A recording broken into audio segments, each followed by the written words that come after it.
Владата на Република Македонија тврди дека задолжителното здравствено осигурување е установено за сите жители на Република Македонија.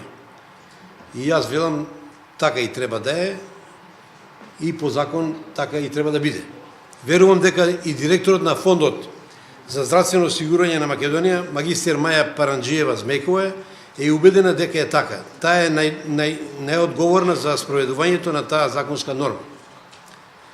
Таа на отворената седница на владата на 21 декември, која пренесуваше и репризираше Собранискиот канал, а не знам зошто баш Собранискиот канал, изјави дека 1.100.000 електронски здравствени картички се подигнати, плюс 280 се готови и 300.000 поднесени барања, ама не се изработени. Сето тоа вкупно изнесува 1.680.000 картички, односно толку жители веќе имаат или наскоро че имаат електронска здравствена картичка.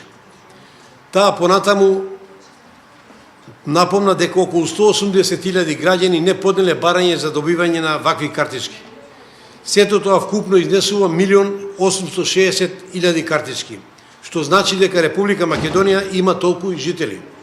Тоа значи дека таа ја знае бројката колку жители има во нашата земја. Јас сега повторно си го поставам прашањето и кажувам, зошто беше прекинат пописот на населението само 3 дена пред неговото завршување? Некој точно знае колку не има, но некој оценил дека подобро е да не се знае точно колку не има во оваа чудесна Македонија, ама некој друг знае точно дека одговорност за напразно потрошените 14 милиони евра не застаруваат.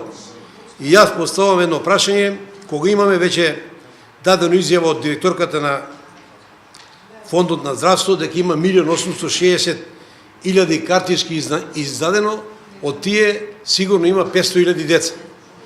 И тука излага и избирачкиот писок, значи има 1.360.000 гласачи во Република Македонија, а не 1.740.000 како што има во Државната пописна комисија.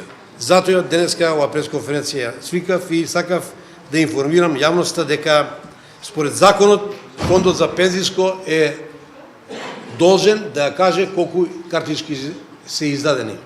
Од тие, реков, 1.860.000, 500.000 има деца и оние што немаат 18 години, значи 1.360.000 има гласачи во Република Македонија.